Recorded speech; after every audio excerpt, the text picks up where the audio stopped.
I ended with the fact that after the fundamentalist and modernist controversy, that was session before last, that the fundamentalists seemed to, like, they were defeated, they lost their influence culturally, they were put out of the denominational seminaries, and everybody thought, well, they're gone away. But they didn't go away. They went into their own institutions, they started their own radio programs, they started their own Bible colleges, they started their own publications, they started their own mission agencies, and the fundamentalists became basically sort of a subculture to themselves. This is why, by the way, secular historians find that phenomenon endlessly fascinating. I think I've read at least half a dozen books, major studies on how did that happen? And the reason why is because everybody kind of expected fundamentalism to go away. Well, didn't Darwin prove his point? Aren't we done with that after the Scopes trial? Didn't higher criticism prove its point? You can't really believe the Bible literally. Haven't we reached the point where, thinking people at least, are not going to believe these ancient doctrines, and if they are, they're going to do, again, what the liberals done. They're going to spiritualize them. They're going to make them into a spiritual salvation, a spiritual resurrection, a spiritual end time, something like that. But it didn't happen. Fundamentalists managed to hold on. And the reason why it becomes interesting is because then the fundamentalists themselves morphed into something else. They didn't go away totally. This is where, again, it branches out. Now we got more branches, streaming out from the main branches. And a new phenomenon arises on the scene in the 1940s. So that last lecture was in the 1930s, where the fundamentalists went. They didn't go away. But something developed after the fundamentalists in the 1940s and into the 1950s called New-Evangelicalism or Neo-Evangelicalism. Neo-Evangelicalism. Now, if you could summarize the program of Neo-Evangelicalism, it was basically this.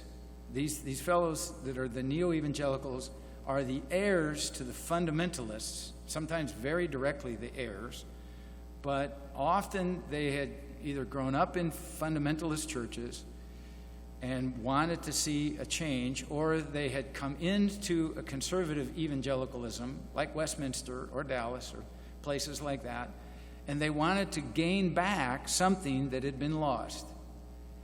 And if they couldn't gain back the sort of denominational power, that was, again, they kind of realized it's kind of best not to have that same sort of denominational blinkers on, because the field of possibilities is wider without the denomination so stringently held to. But what they were trying to get back was cultural influence and intellectual credibility. Those were the two strongest motivations. Now, there were others, but the strongest motivations were cultural influence. They wanted to gain that back for a couple of reasons. Number one is that they thought that the vision, the scriptural vision for culture, was something that was still valuable, something that was needed even by the culture. And so they wanted to figure out some way how they could influence the culture around them. And they also wanted intellectual credibility. In other words, they didn't want to just give over the big-time seminaries and the university divinity schools and places like that. They didn't just want to give up on that. They wanted to gain back some intellectual credibility in those circles. So that was the program of Neo-Evangelicalism. The Neo-Evangelicals, now this is so 1925, the Scopes trial. So you're talking the early 1940s, so 15 to 20 years after that, the Neo-Evangelicals are appalled at what happened after the Scopes trial. That conservative Christianity began to be viewed again in this intellectual way. And so what they wanted to do was they wanted to sort of retrieve that by certain means we're going to talk about. And the other one was, so this is cultural influence and intellectual credibility. And in order to have greater cultural influence, they needed to sort of have evangelical or fundamentalism break out of its little subculture. So they had retreated into this subculture. It was very powerful within itself, had an influence on a lot of people, but not the culture generally. So they wanted to have a wider sort of influence on the culture that way. So they had to overcome some of the separatistic elements of fundamentalism. Fundamentalists had decided it's good to separate. We'll separate from the denominations. We'll separate from the culture. We'll just have our own little closed thing here. And the Neo-Evangelicals said, no, you can't do that. So they began a program of trying to retrieve what had been lost, what they perceived had been lost by fundamentalism. Now, I need to say again that my take on this, as I've described it to you, that the fundamentalists didn't go away, meant that this narrative that things needed to be retrieved or things needed to be regained, I think, is the wrong way to describe it, because they'd sort of given up on, again, some things, but the fundamentalists didn't need to regain anything because they had it. They had their own Bible colleges, so how could you say they're anti-intellectual? They had their own radio station, so how could you say they didn't have any influence? How could you? So I think the neo-evangelical sort of take on what fundamentalism had become is wrong. They'll tell the story that these backward fundamentalists were losing the culture and everything. I don't think so. I think they had their own kind of influence. But nevertheless, that was their motivation. The number one name that you need to know for neo-evangelicalism is not the name that I'll be telling you, and I've already mentioned his name earlier, that most people think of when they think of neo-evangelicalism. But the number one name is a guy named Harold John Ockenga. Okay, here we go. O-C-K-E-N-G-A. Harold John Ockenga. Harold John Ockenga was a protege at Westminster Seminary of J. Gresham Machen. And he had come there from a Methodist background to go to this Presbyterian school and had done very, very well. And one writer says, Ockenga's name has slipped from evangelical memory. In his time, however, he was a leader of unparalleled influence.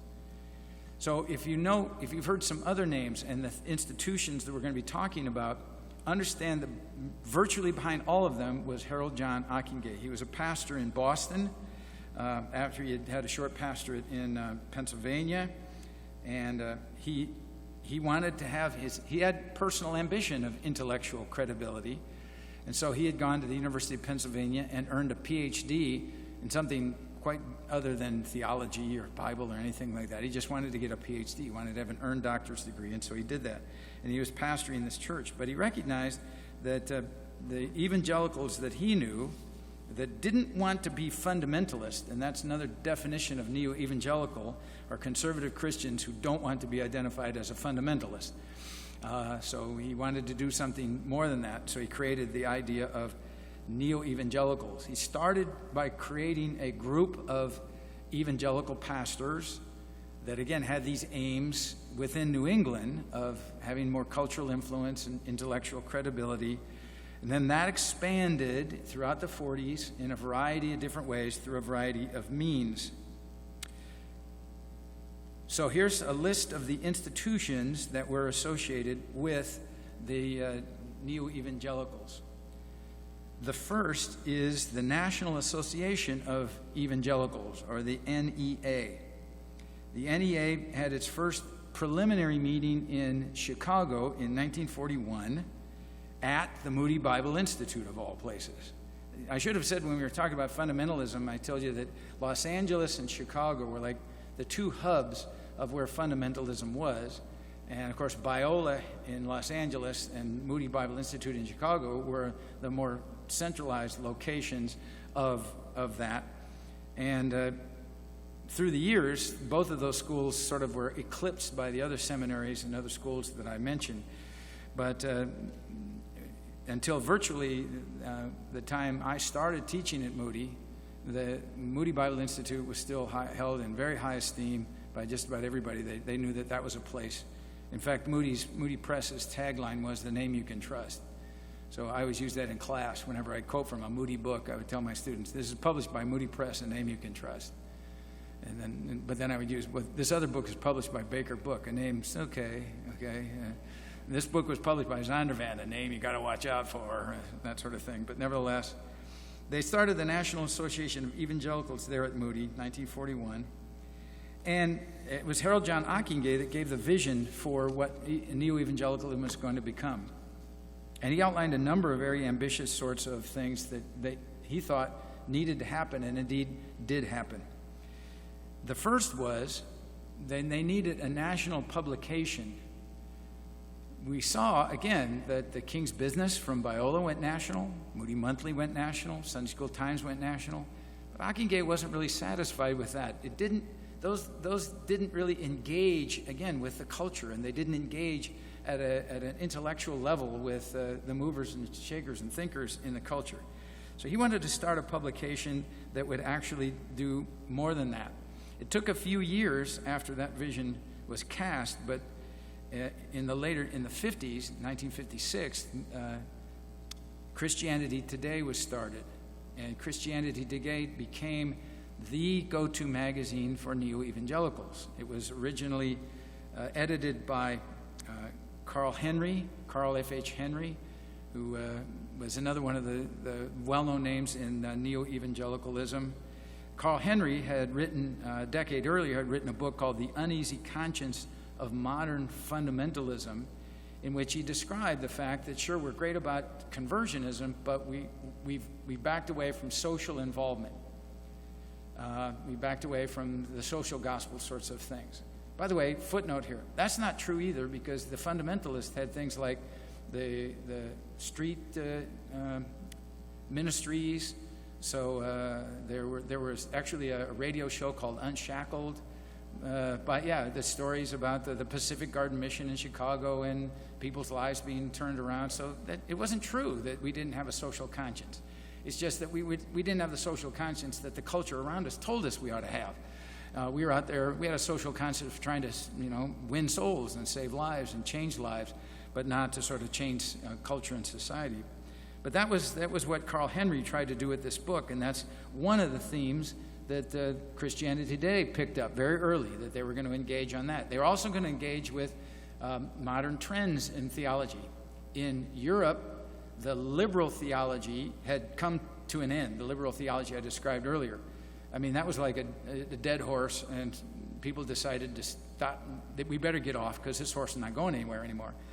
And people like Karl Barth and some of his other friends started a movement called Neo-Evangelicalism. Neo-Orthodoxy. I'll get my neos mixed up. Neo-Orthodoxy, which is another not yet quite biblical point of view. And Christianity Today wanted to engage with that. Where's broader scholarly university level theology going? And Christianity Today wanted to engage with them in that. And they tried that for many, many years. They also started conferences for evangelical scholarship. So they wanted to get scholars together, and they wanted to have opportunity for biblical scholars to get together to sharpen one another. There's a number of these kinds. There's the Society of Biblical Literature, which is anybody that's got a job, teaching the Bible at any level, whether you be a flat-out atheist, but you still teach the Bible, or you could be any kind of strange denomination. You can be a member of SBL, Society of Biblical Lunacy, I call it. These guys, they're very high-level scholars, and they trade in things. It's all very, again, predicated on higher criticism and that kind of scholarship, but they don't take the Bible seriously.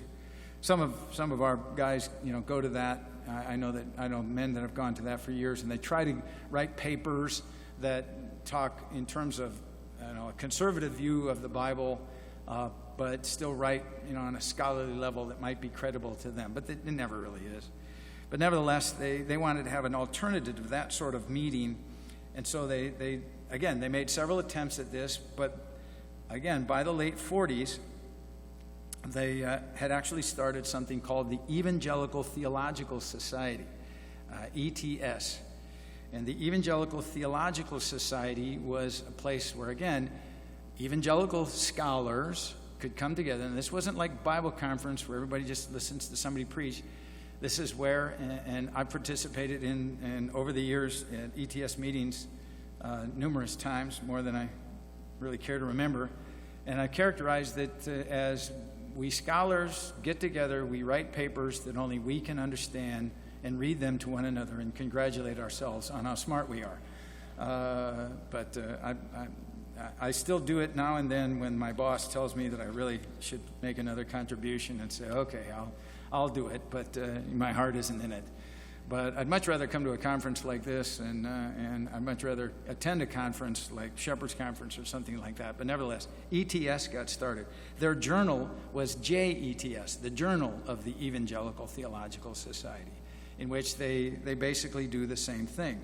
Again, don't forget, this was an attempt to try and engage the scholarly world anyway and make an impact and have some kind of influence in that particular world.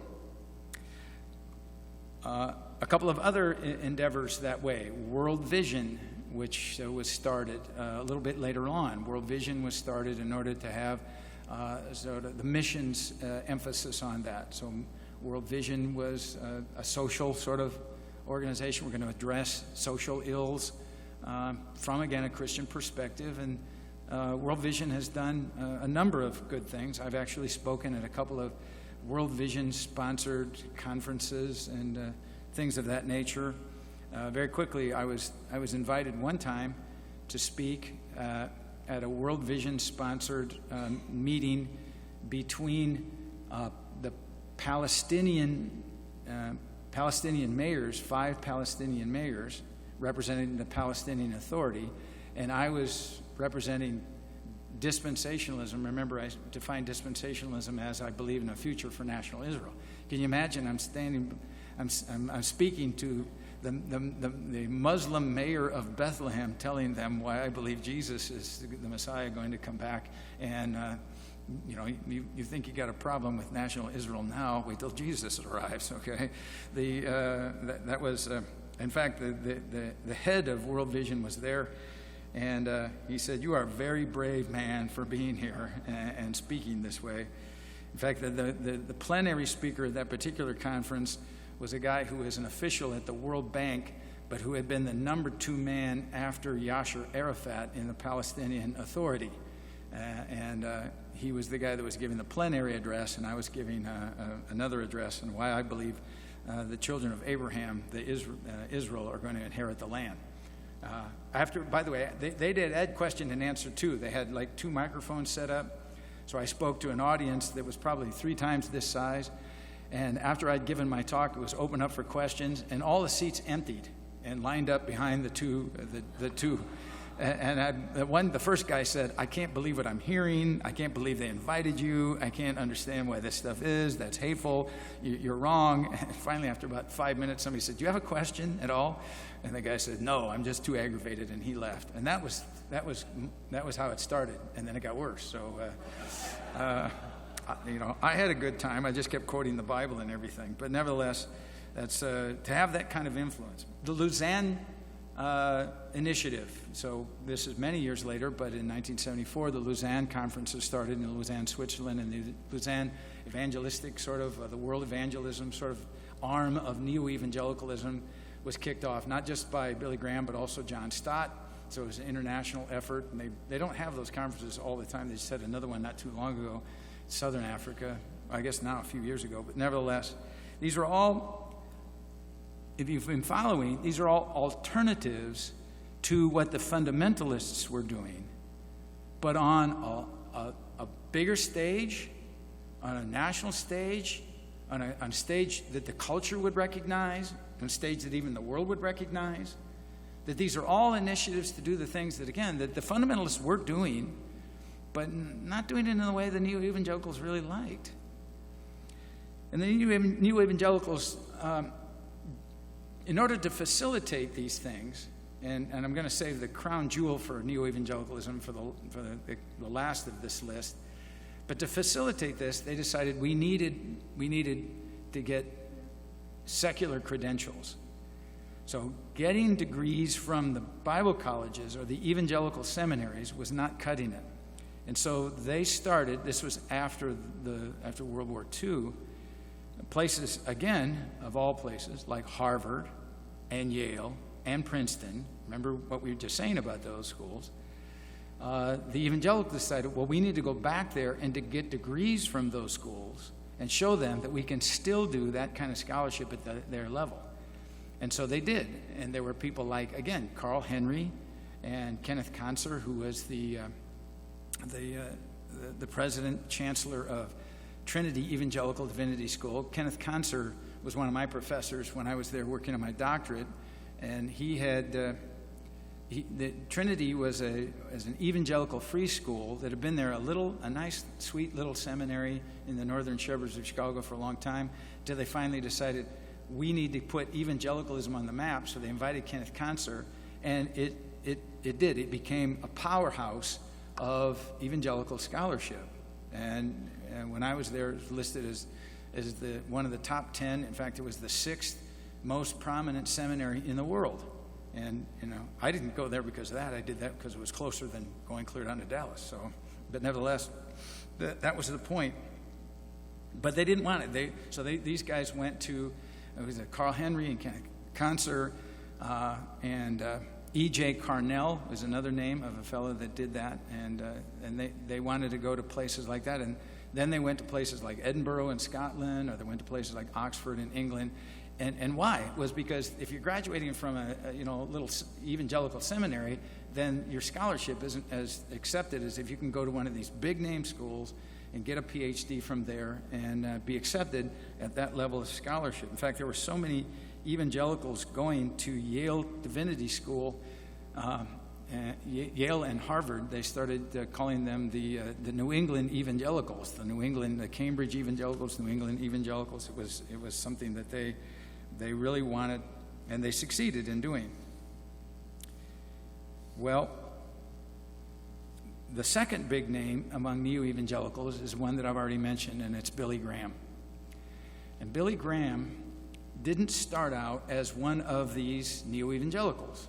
There's a lot of people his name is so associated with every one of the things that I've just mentioned, but he didn't start out with that. In fact, Billy Graham started out with an organization that, in some respects, was the epitome of what the fundamentalists were doing, and indeed, even its name still had that sort of fundamentalist ring to it, because Billy Graham started out as an evangelist for Youth for Christ. And Youth for Christ was, again, one of these basically fundamentalist type organizations that had as its objective exactly what it says, to have an evangelistic / revivalistic meeting that would be attractive to students, to university students to begin with, but all students of all age, Youth for Christ, and from that then to sort of try and reach and basically it was, again, that same old conversionistic motivation. But you see, the Neo-Evangelicals saw this as an opportunity. Again, as many people do in these kinds of movements, they figure if they can get the youth, they're going to be able to have a greater influence on the culture. And so that's what it sort of became. So the Youth for Christ became not just win youth for Christ, but win youth for Christ in order to have this larger effect on the culture, and the mission sort of grew in that direction. Until it became, he left Youth for Christ and started the Billy Graham Evangelistic Association. So the BGEA, Billy Graham Evangelist, BGEA, Billy Graham Evangelistic Association, which then was the organization that ended up sponsoring a number of the things I've already mentioned. The Billy Graham actually used Billy Graham Evangelistic Association money to start Christianity Today. Billy Graham Evangelistic Association was used to start World Vision, was backing the Luzan Conferences for evangelism, and a number of these other sort of Neo-Evangelical enterprises that were going to accomplish, again, this influence and this intellectual credibility. The crown jewel of the Neo-Evangelical effort was Fuller Theological Seminary. Fuller Theological Seminary is, again, one of the early visions of Harold John Ockenga, that we would have a school, an evangelical seminary, that would transcend what had already been there in terms of the other seminaries that I just mentioned, in terms of influence and intellectual credibility. So the idea is that Fuller Seminary was going to attract the best and the brightest from evangelicalism, these guys that had gotten their PhDs from these other high elite East Coast schools. In fact, one of their first professors there was Charles Woodbridge, who came to teach church history and historical theology, and he even had a banner in his office that said Old Princeton reborn, or something along those lines, because he saw Fuller as bringing back the old Princeton, the high intellectual credibility. That's what they were after. And they got a number of people to come, again, from these Cambridge evangelicals to do that. Fuller Seminary, as you probably know, is founded, I've already mentioned his name, Charles E. Fuller, the guy from the Old Testament. Isn't that ironic? That it was the money from the old-fashioned revival hour that founded Fuller Theological Seminary, of all places. But they gathered really an elite faculty before they even had ground purchased for the seminary where it was going to be. And they bought some land in Pasadena, much to the chagrin of Harold John Ockenga, of course, who's in Boston. And Ockenga was made the first president of Fuller Theological Seminary, but never moved. He kept his pastorate in Boston and was the president of Fuller Seminary.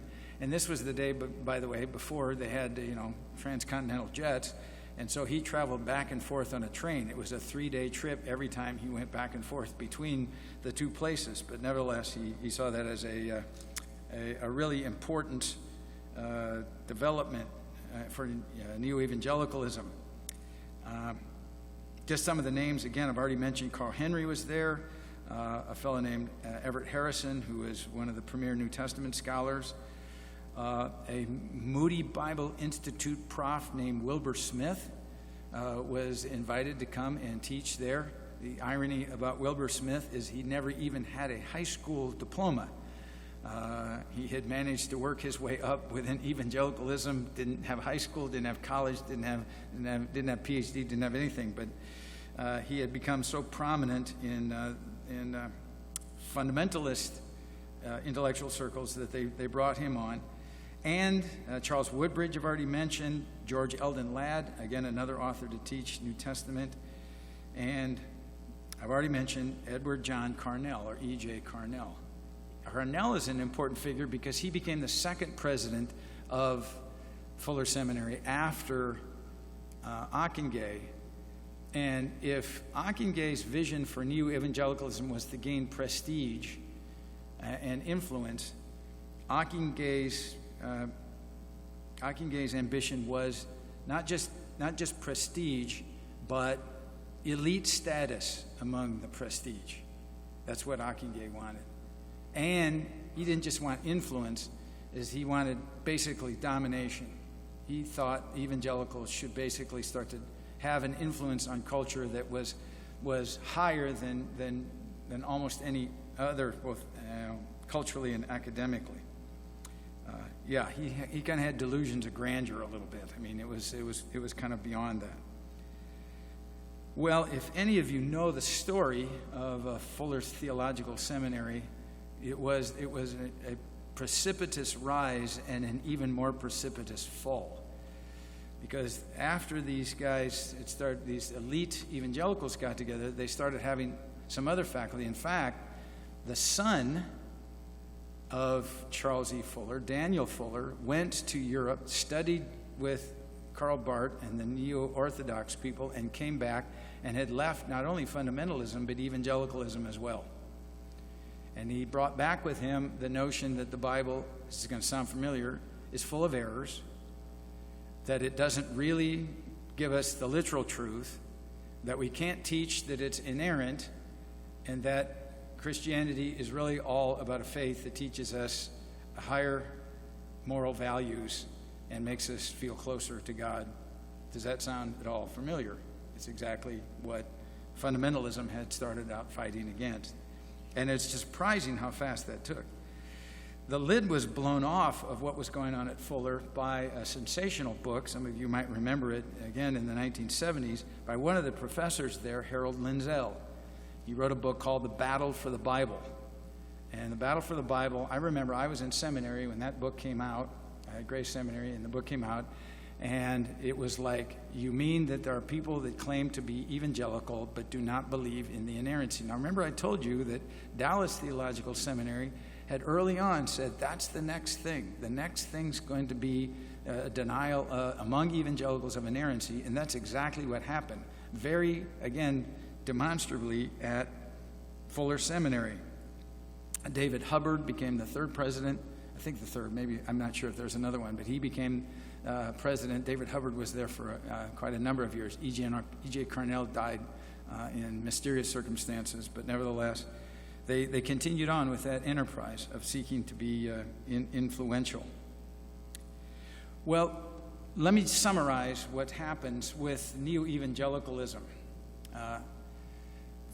This enterprise of seeking to have cultural influence and intellectual credibility resulted in them essentially gaining some degree of the second of intellectual credibility among scholars.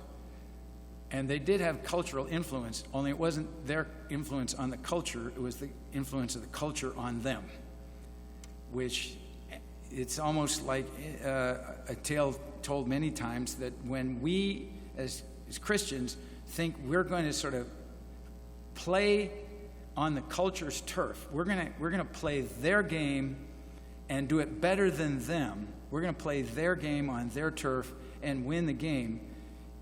Listen, even if we win, we lose. Because if we're playing their game on their turf and we win, then who wins? They do. And it was very clear that like dominoes falling after Fuller's problem with inerrancy, then other schools started to come out and there were problems with inerrancy. Westmont College had professors that came out, they didn't believe in inerrancy. Several other Eastern schools, Bible colleges, and even a seminary also came out and said, we don't believe in inerrancy. This resulted then in the 70s of something called the International Council on Biblical Inerrancy. Not a very creative name, but nevertheless. And it's international because there are a couple of guys from Canada.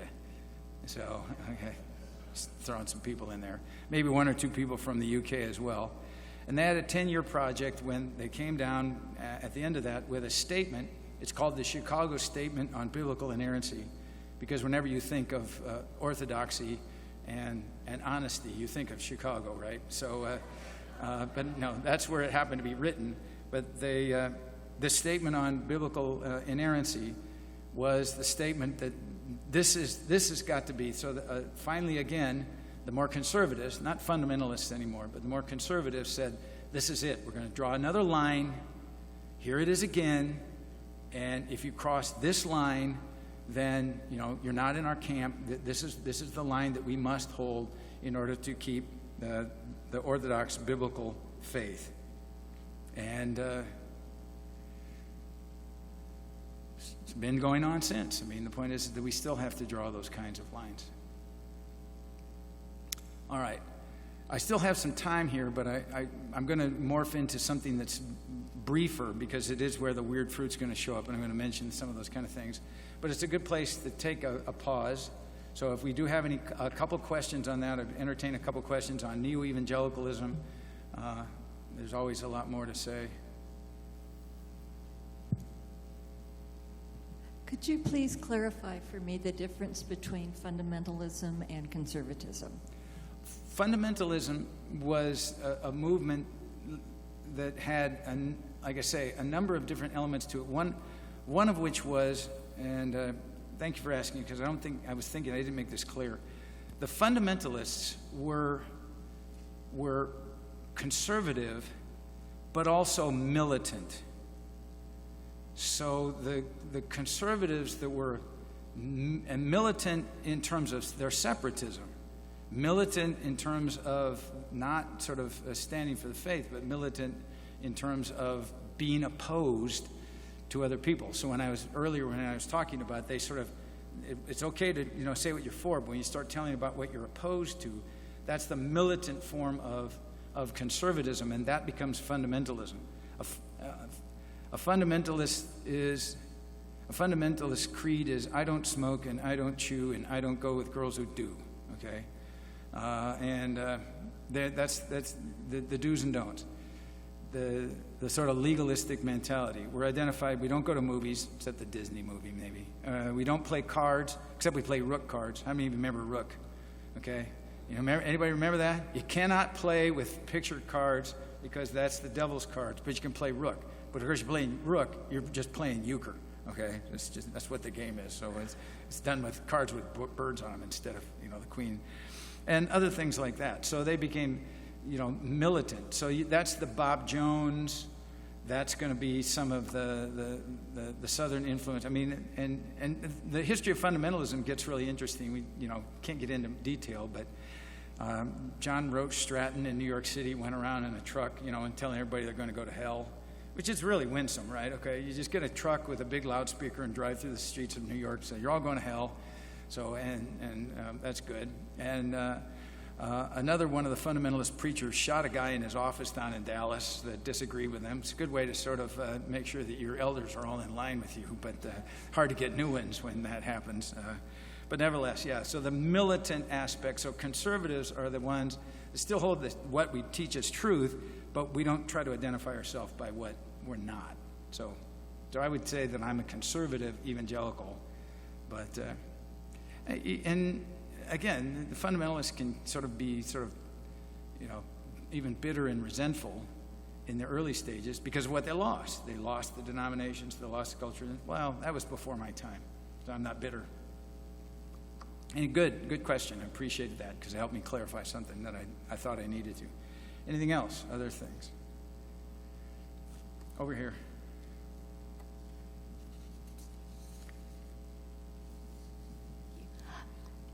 You talked about the Baptist early on, and you just kind of mentioned in passing as if you were going to talk later about the Southern Baptist Convention, which wasn't much you said early on, but then it grew. And it's my understanding that the Southern Baptist Convention is continuing, but it continues to have these discussions. I mean, that there's people in the convention now that still try to talk about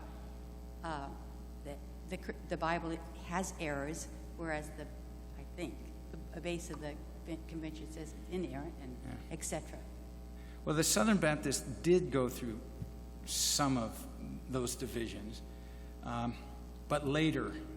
So Northern Baptist Convention was earlier in the 20th century. The Southern Baptists went through them later.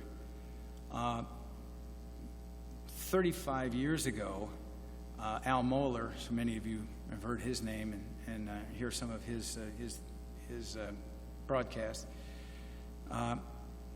He was brought in by the conservatives in the Southern Baptist. What happens is the conservatives managed to get political control of the Southern Baptist Convention.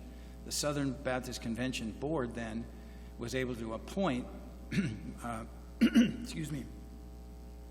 Mohler as the president of Southern Seminary, and he went in there and cleaned everything out, got all the liberals out.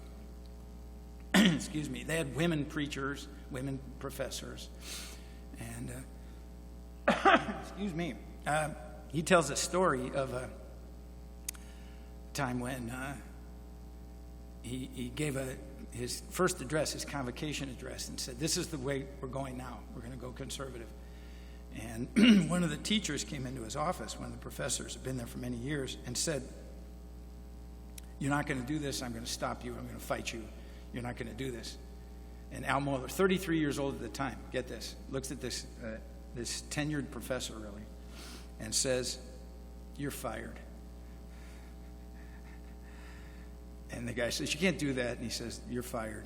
And he walks out. And then Mohler says, I got on the phone with the chairman of the board and said, "Hey, I just fired this guy. Is that okay?" He said, there was a long silence. The guy said, okay, we said we'd back you, but we didn't know you were going to do anything like that. So he cleaned house, but I'm about to sort of tell you that the house didn't stay clean. So that's basically. And long story short, we can talk about this. Thank you, Aaron. The Southern Baptist Convention has already split in anything but a public way.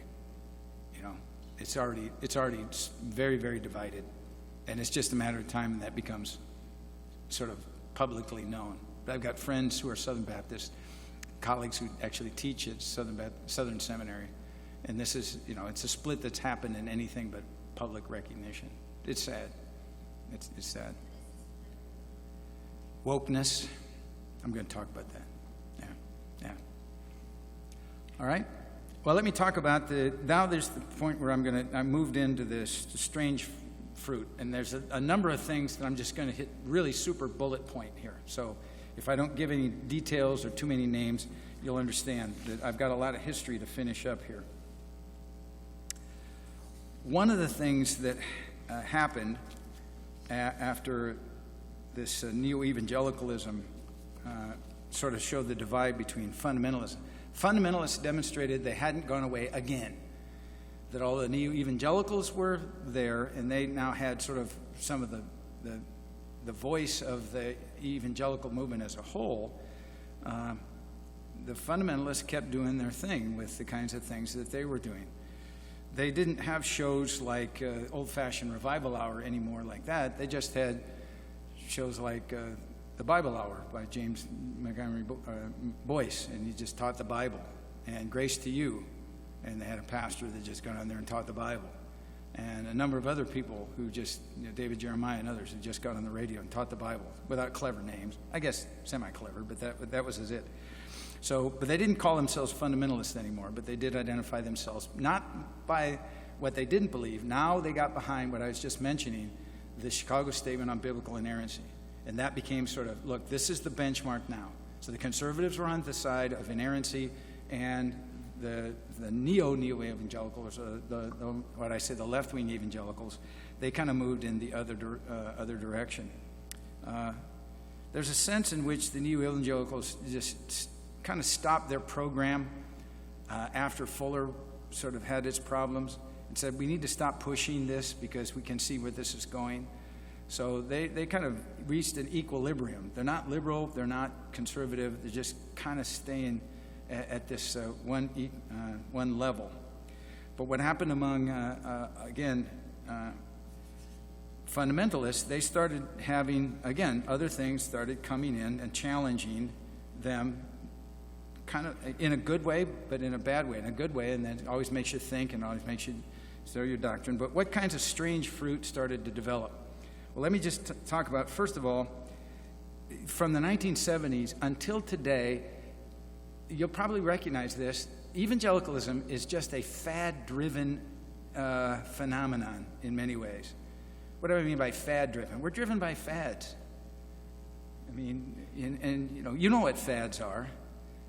Fads are when, you wear the clothes that everybody else is wearing, and 30 years on, you just don't want your children to see you wearing those clothes, right?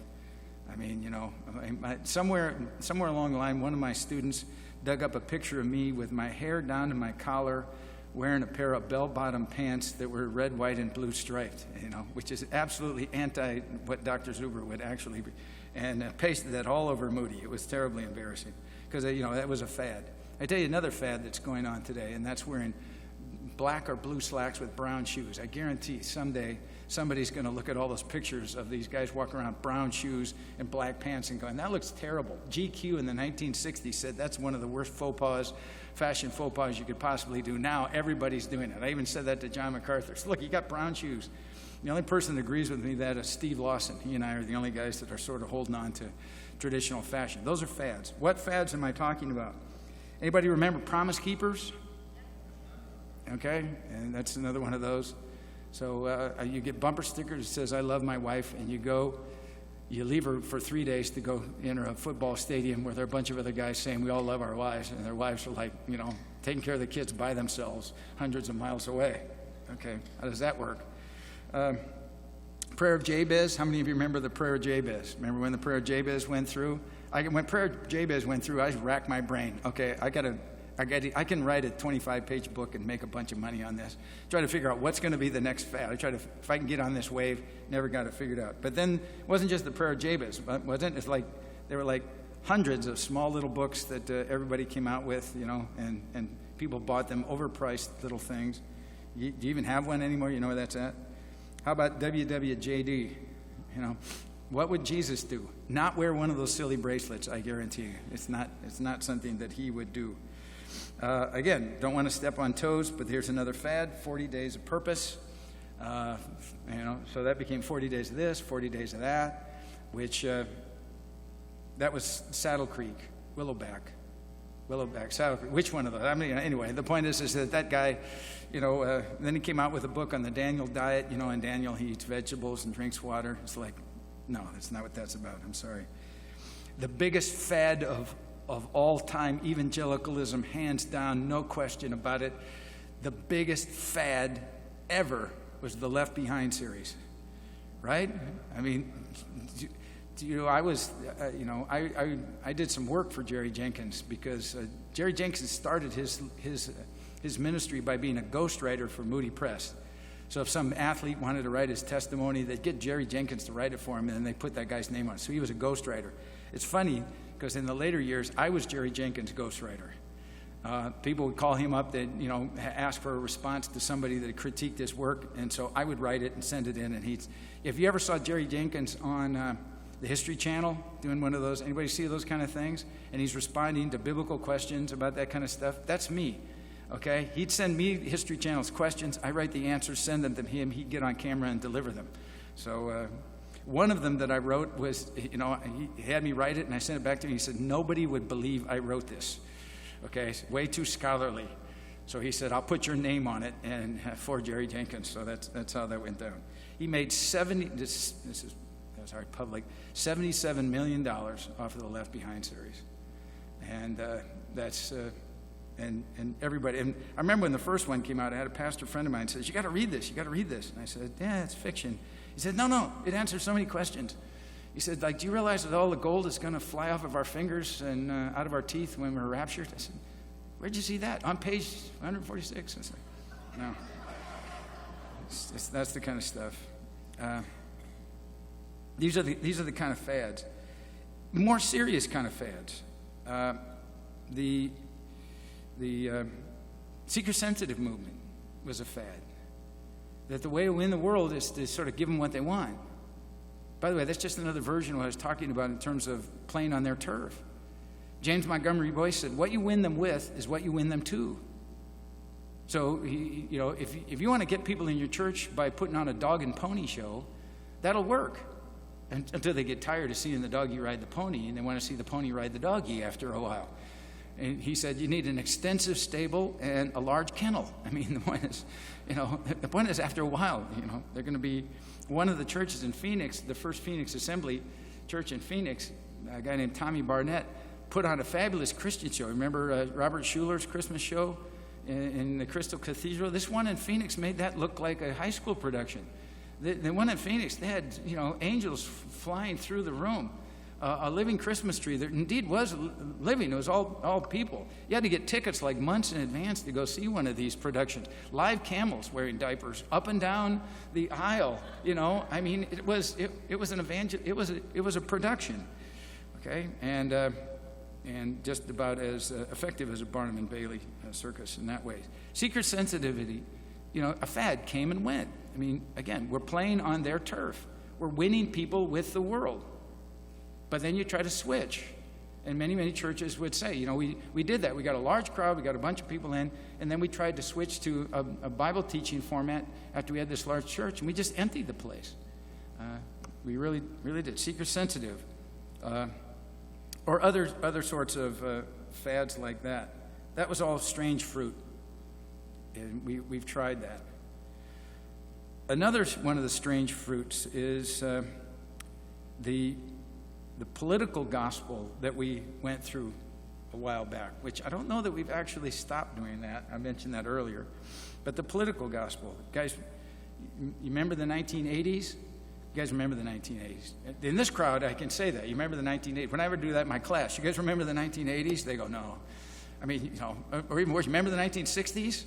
And most of the baby boomers, no, we don't remember the 1960s, sadly. But the 1960s, the 1980s, Jerry Falwell, Pat Robertson. I remember I was in Iowa in the Iowa caucuses, and Pat Robertson's people were there and said, Pat Robertson actually said this, we'd be well on our way to bringing in the millennium if we could just get a Republican president.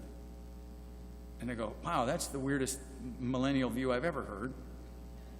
And by the way, how does that work out for us? So to my count, in my lifetime, we've elected 2 men that claim to be born-again Christians, 1 Democrat and 1 Republican. You figure out who they are. Did it really do us any good? I mean, where are we in terms of the evangelical church? Again, I'm not saying don't vote. I'm not being apolitical. But the point is that I think we should do our civic duty, but don't put your hope in that sort of thing. And I think we did. The moral majority. I think there was a moral majority. I also think there are a lot of people that cast their ballot and then went someplace else. Christian Coalition. That led into the culture wars. And how are we doing in the culture wars? How are we doing in that? I mean, I've heard different sorts of things, just as an example, and this is just an example. I don't mean to, step on toes or to be too political, but or offend anybody. But you know what? I watch Fox News. I don't watch the other stations. I watch Fox News pretty regularly, and who do I see on Fox News? I see avowed homosexuals touting a conservative political point of view, and I'm going, why am I listening to this person? If that's the level. Remember, I was talking earlier about, think about American culture in the 1950s when national television was broadcasting the Andy Griffith Show, sweet little shows with morals at the end. Okay. And where were Christians at that point? We were a little bit to the right on that, right? It was okay, but that wasn't quite, it's not biblical Christianity. Did you notice in the Andy Griffith Show, no one's married? Think about it. Opie's not married, obviously. Andy wasn't married. Bea wasn't married. Barney wasn't married. The 2 girlfriends weren't married. Gomer wasn't married. I mean, this is the show that, And the only person that was married was Otis, and he was drunk all the time. So it wasn't a good representation of marriage. Okay, it's not a good thing. But now think about where the culture has gone to what passes for entertainment on network. The Bachelor and all this. I've never seen a single episode of any of that kind of garbage. And then where's Christianity in relationship to that? At one point, I think one of the contestants on The Bachelorette was supposed to be a born-again Christian. I don't think so. Where are we at in the culture wars? Are we doing well? Again, this is where I think, and I said this earlier, and I got some, harsh looks, but I understand. We engage in culture war, we lose. We're going to lose. It's only going to get worse. That's why I'm a premillennialist. It's going to get worse and worse. We're not going to be able to stop this drift. We're not going to be able to improve it through these other means. We got one thing, folks, one thing, and one thing alone. We got the gospel of Jesus Christ. And the gospel of Jesus Christ changes one life at a time. And if we can change enough lives, one life at a time, we might have a marginal influence on the culture around us. Is why they keep saying, I moved to Los Angeles, and the campus of Grace Community Church up there is like a small piece of mold in the petri dish that is Los Angeles, okay, holding back the infection, like Carlsbad Community Church is here, right? That's the best we can do. I'm not being pessimistic. I could say I'm realistic, but I'm even more than that. I'm biblical, I think. Look, whatever it is, even if I'm wrong, let's say I'm wrong. What is our calling? Conversionism and activism in that, and biblicism and cruciocentrism. We have to stick with, these are the things that are ours. No one else, listen carefully, no one else on the planet is going to be doing what only we can do. We can't get Bill O'Reilly to preach the gospel for us. Well, he's not on Fox News anymore. So whoever, you preach somebody else. Somebody like, get Tucker Carlson to preach the gospel. I heard one night the wife of James Coates, the guy that was jailed in Canada, TMS grad, was on there, and Tucker Carlson says to her, well, what do you think? You know, is anybody behind, this? And she said, yeah, I know who's behind it, the enemy of our souls. And she's talking about Satan, and he's against us, but he's not going to prevail against us, and we know we're going to win. And Tucker Carlson said, that was profound. Okay, next. I mean, the point is that we're never going to get anybody to do it. I know that there are some people, probably genuine Christians, that I know that some of their profession, but they're not going to do what we can do. We have to protect the gospel. And then that leads to my last 2 points. We're surrounded by even stranger fruit that actually began with the Pentecostal movement, and this is much too much to get into now. 1904 at Azusa Pacific Street in Azusa Street in Los Angeles. Pentecostalism led to charismatism. Charismatism led to the third wave. And now that's basically spread out even further, and it's mainstream. And you got a lot of evangelicals today, even big-name evangelicals. Many evangelicals that have written good books and theology that are profitable. But one guy in particular I can think of, but his name will remain John Piper, who has been, did you catch that, by the way? Who has been, again, somebody that sort of helped to sort of, in mainstream evangelicalism, this notion that we can get words of knowledge and all that kind of stuff. Justin Peters, if you know who he is, Justin Peters said, if you want to hear God speak, read his word. If you want to hear his voice, read it out loud, okay? This is the kind of stuff we need to stand against. So that sort of thing, that has led then to a variety of sort of weakening, because listen, if I can get words of knowledge from God, what do I need to study this for? It's an undermining, again, it goes back to the undermining of our core principles of biblicism, and in particular, inerrancy. John MacArthur tells this sort of narrative of his life this way. Early on, he recognized that there was an attack on the gospel, of watering down the gospel, just trust Jesus as your personal Savior, and then go live your life however you want to. And he said, that's not the gospel. And it isn't. Then he said, there are other people came along and said, the gospel is that we, can promote health, wealth, and prosperity.